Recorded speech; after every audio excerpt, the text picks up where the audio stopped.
Hi hello നമസ്കാരം, welcome back to noobs world. ഇന്നത്തെ വീഡിയോയിൽ നമ്മൾ കൊച്ചിയിലെ മട്ടാഞ്ചേരിയിലേക്കാണ് പോകുന്നത്.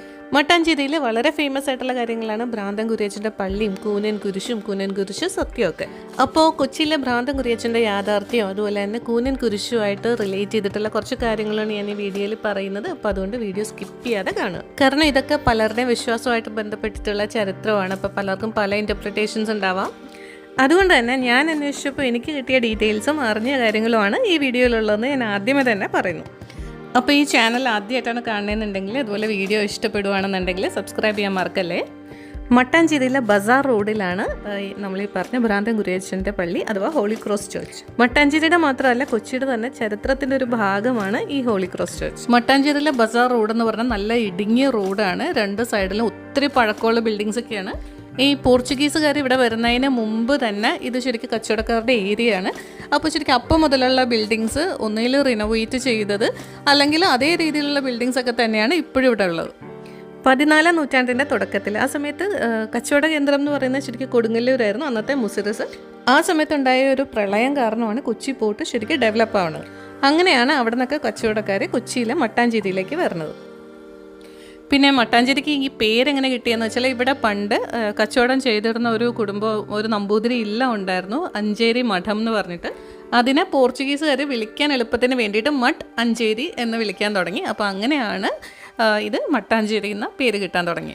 വേറൊരു കൂട്ടർ പറയുന്നത് എന്താണെന്ന് വെച്ചാൽ ഇവിടെ കൊച്ചിയിലേക്ക് കച്ചവടക്കാർ കൂടുതലും വന്നത് ക്രിസ്ത്യൻസ് ആയിരുന്നു. അപ്പോൾ അതിൽ മാത്തൻ എന്ന് പറയുന്ന ആളുടെ കൂടെ ആയിട്ടാണ് എല്ലാവരും വന്നത്. അപ്പോൾ അങ്ങനെ ഇവിടെ വന്ന് അത് മാത്തൻ്റെ ചേരിയായി, അങ്ങനെ വൈകാതെ അത് മട്ടാഞ്ചേരി ആയി എന്നാണ് പറയുന്നത്. ബസാർ റോഡിൽ കൂടി കുറച്ച് വന്നു കഴിയുമ്പോൾ നമ്മുടെ ഹോളി ക്രോസ് ചാപ്പൽ എത്തും. ഭ്രാന്തൻ കുരിയച്ചൻ്റെ പള്ളി എന്നാണ് ഇത് മെയിനായിട്ട് അറിയപ്പെടുന്നത്. ഇവിടുത്തെ വിശ്വാസം എങ്ങനെയാണെന്ന് വെച്ചാൽ ഇപ്പോൾ നമ്മുടെ എന്തെങ്കിലും സാധനങ്ങൾ ആരെങ്കിലും മോഷ്ടിച്ചു കഴിഞ്ഞാൽ നമ്മളിവിടെ വന്ന് നേർന്ന് പ്രാർത്ഥിച്ചു കഴിഞ്ഞാൽ ആ മോഷ്ടിച്ച ആൾക്ക് ഭ്രാന്ത് പിടിക്കുകയും നമുക്ക് സാധനങ്ങൾ കൊണ്ടുവന്ന് തിരിച്ചു തരുകയും ചെയ്യും എന്നുള്ളതാണ്. അങ്ങനെയാണ് ഇതിന് ഭ്രാന്തൻ കുരിയച്ചൻ്റെ പള്ളിന്ന് പേര് വന്നതെന്ന് ഒരു കൂട്ടം ആൾക്കാർ പറയുന്നുണ്ട്. പക്ഷേ വഴിവക്കത്തെ കുരിശ് എന്ന അർത്ഥം വരുന്ന പിരാന്തേ ക്രൂസ് എന്ന് പറഞ്ഞ പോർച്ചുഗീസ് വാക്ക് മലയാളികൾ പറഞ്ഞ് അങ്ങനെയാണ് ഭ്രാന്തൻ കുരിയച്ചനായതെന്നാണ് ഇവിടുത്തെ പള്ളിയിലെ അധികാരികൾ പറയുന്നത്. ഈ പിരാന്തേ ക്രൂസിൻ്റെ കഥ എങ്ങനെയാണെന്ന് വെച്ചാൽ ഇവിടെ വന്ന കച്ചവടക്കാർ അവർക്ക് പ്രാർത്ഥിക്കാനായിട്ട് വഴിവക്കത്ത് ഒരു കുരിശ് സ്ഥാപിച്ചു. വഴിവക്കത്തെ കുരിശിന് പോർച്ചുഗീസ് ഭാഷയിൽ പിരാന്തേ ക്രൂസ് എന്നാണ് പറയുക. പിൽക്കാലത്ത് ഈ കുരിശ് ഇരുന്ന സ്ഥലത്ത് ഒരു ചാപ്പൽ പണിയും അത് പിരാന്തേ ക്രൂസ് ചാപ്പലാകുകയും ചെയ്തു. അതുമാത്രമല്ല ഇവിടുത്തെ കുരിശിൽ ആൾക്കാർക്ക് വിശ്വാസം വരാനും അതുപോലെ തന്നെ ഈ ഭ്രാന്തൻ കുരിയച്ചൻ്റെ പള്ളിയിൽ നിന്ന് ഇതിനെ പറയാനും മറ്റൊരു കാരണം കൂടി ഉണ്ടെന്നാണ് എല്ലാവരും പറയുന്നത്.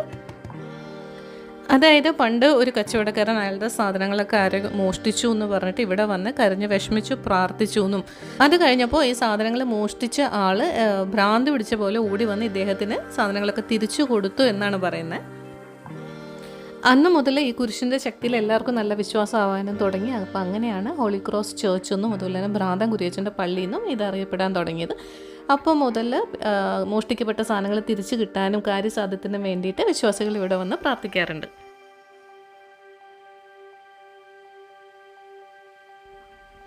ചില വിശ്വാസികൾ ഇതിനെ കൂനൻ കുരിശ് പള്ളി എന്നും പറയുന്നുണ്ട്. അപ്പോൾ അതിൻ്റെ സത്യാവസ്ഥ അറിയുന്നതിന് മുമ്പ് നമുക്ക് കൂനൻ കുരിശ് സത്യം എന്താണെന്ന് അറിയണം. അതായത് ഇവിടെ ഉണ്ടായിരുന്ന മാർത്തോമ ക്രിസ്ത്യാനികളെ പോർച്ചുഗീസുകാർ റോമൻ കാത്തലിക് സഭയുടെ നിയമങ്ങൾക്ക് കീഴിൽ കൊണ്ടുവരാനായിട്ട് ശ്രമിച്ചു. ഇതിനെതിരായിട്ട് മാർത്തോമ ക്രിസ്ത്യാനികൾ ഇവിടെ അടുത്ത് തന്നെയുള്ള അവരുടെ പള്ളിയുടെ മുറ്റത്തുള്ള കൽക്കുരിശിൽ തൊട്ട് സത്യം ചെയ്തു. കൊച്ചിയിലേക്ക് മാത്തനും കൂട്ടരും വന്നപ്പോൾ കൊണ്ടുവന്ന കൽക്കുരിശായിരുന്നു അത്. അവരുടെ പള്ളിയുടെ മുമ്പിലാണ് അത് അവർ സ്ഥാപിച്ചിരുന്നത്. ഒത്തിരി പേരുള്ളതുകൊണ്ട് എല്ലാവർക്കും കുരിശിൽ തൊടാൻ പറ്റാത്തത് കൊണ്ട് കുരിശിൽ കയറ് കെട്ടിയിട്ടാണ് എല്ലാവരും അതിൽ പിടിച്ച് സത്യം ചെയ്തത്. എല്ലാവരും അതിൽ പിടിച്ചപ്പോൾ കുരിശിനൊരു ചെറിയൊരു വളവ്, അതായത് ചെറിയൊരു കൂന പോലെ വരുവും, പിന്നെ അത് കൂനൻ കുരിശെന്ന് അറിയപ്പെടുകയും ചെയ്തു. 1653 കൂനൻ കുരിശ് സത്യം നടന്നത്. അതിനും 100 വർഷം മുന്നേ തന്നെ ഇവിടെ ഹോളി ക്രോസ് ചാപ്പൽ ഉണ്ടായിരുന്നു. കൂനൻ കുരിശ് സത്യം നടന്ന കുറച്ച് വർഷങ്ങൾക്കുള്ളിൽ തന്നെ പോർച്ചുഗീസുകാർ മാർത്തോമ ക്രിസ്ത്യാനികളുടെ പള്ളിയും കൽക്കുരിശും എല്ലാം തകർത്തു. അപ്പോൾ മുതൽ ആ കുരിശ് സങ്കല്പിച്ചുള്ള പ്രാർത്ഥനകളൊക്കെ വിശ്വാസികൾ ചിലപ്പോൾ ഇവിടെ ആക്കിയതുകൊണ്ടാവാം ഈ കുരിശിനും കൂനൻ കുരിശെന്ന് ചിലർ പറയുന്നു. പക്ഷേ ചരിത്രപരമായിട്ട് നോക്കിക്കഴിഞ്ഞാൽ ഈ കുരിശിന് കൂനൻ കുരിശുമായിട്ട് ഡയറക്റ്റ് കണക്ഷനൊന്നും ഇല്ല എന്ന് ഒത്തിരി പേര് പറയുന്നുണ്ട്. എന്നാൽ അതിനെ എതിർക്കുന്നവരും ഉണ്ട്. എന്തായാലും കൊച്ചിയിലുള്ള എല്ലാ മതവിശ്വാസികൾക്കും കൂനൻ കുരിശിൻ്റെ ശക്തിയിൽ വിശ്വാസമുണ്ടെന്നുള്ള കാര്യത്തിൽ യാതൊരു തർക്കവുമില്ല. ഇവിടെ എല്ലാ ജാതിയിൽപ്പെട്ട ആൾക്കാരും വന്നിട്ട് കാര്യസാധ്യത്തിന് വേണ്ടിയിട്ട് മോഷ്ടിക്കപ്പെട്ട സാധനങ്ങൾ തിരിച്ചു കിട്ടാനും വേണ്ടിയിട്ടെല്ലാം പൂവൊക്കെ വെച്ച് പ്രാർത്ഥിക്കുകയും അതുപോലെ തന്നെ മെഴുകുതിരി കത്തിക്കുകയൊക്കെ ചെയ്യാറുണ്ട്.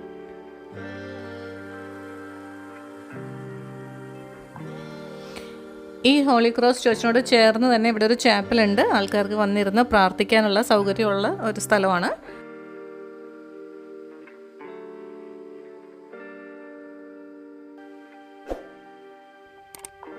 ഈ ഹോളി ക്രോസ് ചർച്ചിൻ്റെ അടുത്ത് തന്നെയായിട്ടാണ് നമ്മൾ നേരത്തെ പറഞ്ഞ മാർത്തോമ വിശ്വാസികൾ കൽക്കുരിശ് സ്ഥാപിച്ചതും അതുപോലെ തന്നെ അവരുടെ പള്ളിമുറ്റത്ത് പോർച്ചുഗീസുകാർക്ക് എതിരായിട്ട് ഒത്തുകൂടിയ സ്ഥലം. ഇതാണ് മട്ടാഞ്ചേരിയിലെ സെയിൻറ്റ് ജോർജ് ഓർത്തഡോക്സ് കൂനൻ കുരിശ് പള്ളി.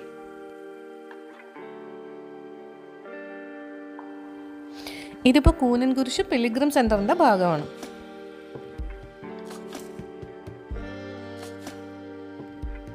ഇതിവിടെ കൂനൻ കുരിശ് സത്യം ചെയ്തവരുടെ സ്മരണയ്ക്ക് വേണ്ടിയിട്ട് പണിതതാണ്.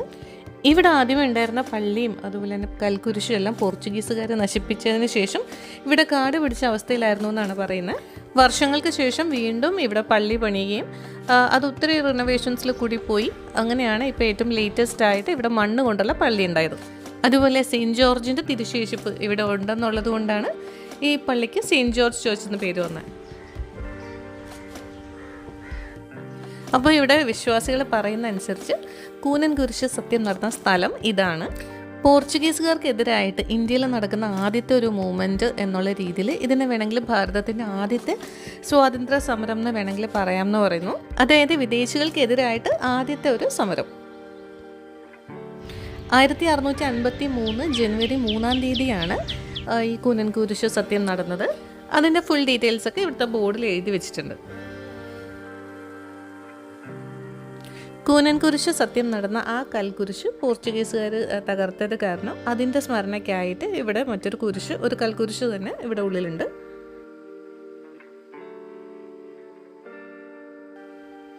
അപ്പോൾ മട്ടാഞ്ചേരിയിലെ കൂനൻ കുരിശിൻ്റെ ഡീറ്റെയിൽസ് ഇതൊക്കെയാണ്. കൂനൻ കുരിശ് തീർത്ഥാടന കേന്ദ്രത്തിൽപ്പെട്ട മറ്റൊരു പള്ളി കൂടി ഇവിടെ ബസാർ റോഡിലുണ്ട്. ഇതാണ് ജീവമാതാ പള്ളി അല്ലെങ്കിൽ ആ ലേഡി ഓഫ് ലൈഫ് ചർച്ച്. ഇപ്പോൾ ഈ പള്ളിയുള്ള സ്ഥലത്ത് ഏറ്റവും ആദ്യം പള്ളി പണിതത് പോർച്ചുഗീസുകാരാണ്. അത് കഴിഞ്ഞ് ഒത്തിരി റിനോവേഷൻസിൽ കൂടി കടന്നു വന്നിട്ടുള്ളതാണ് ഇപ്പോൾ ഈ കാണുന്ന പള്ളി. ഈ പള്ളിയും അതുപോലെ തന്നെ മട്ടാഞ്ചേരിയിലെ പള്ളികളെയൊക്കെ പറ്റിയുള്ള ഡീറ്റെയിൽസൊക്കെ ഇവിടെ ഉണ്ട്. ഇത് പോർച്ചുഗീസുകാർ പണിത പള്ളി ആയതുകൊണ്ടും അതുപോലെ തന്നെ റോമൻ കാത്തലിക് സഭയുടെ കീഴിലുള്ളതായതുകൊണ്ടും മാർത്തോമ ക്രിസ്ത്യാനികളുടെ കൂനൻ കുരിശ് സത്യവും നടന്ന കാലവുമായി ബന്ധപ്പെട്ട് ഇതിനും ചരിത്ര പ്രാധാന്യമുണ്ട്. എന്നാൽ കൂനൻ കുരിശ് സത്യം നടന്നത് ഇവിടെ വെച്ചിട്ടാണെന്ന് പറയുന്ന വിശ്വാസികളുണ്ട്. പക്ഷേ ഈ പള്ളി റോമൻ കാത്തലിക് സഭയുടെ കീഴിലായതുകൊണ്ടും അവർക്കെതിരെയാണ് കൂനൻ കുരിശ് സത്യം നടന്നതെന്നുള്ളതുകൊണ്ടും മാർത്തോമ ക്രിസ്ത്യാനികൾ ഒരിക്കലും ഇവിടെ വന്ന് സത്യം ചെയ്യാനുള്ള സാധ്യതയില്ലെന്നാണ് മറ്റൊരു കൂട്ടർ പറയുന്നത്. എന്തായാലും ഈ വിശ്വാസങ്ങളെല്ലാമായിട്ട് ബന്ധപ്പെട്ട് കിടക്കുന്നതാണ് മട്ടാഞ്ചേരിയുടെ അതുപോലെ തന്നെ കൊച്ചിയുടെയും ചരിത്രം.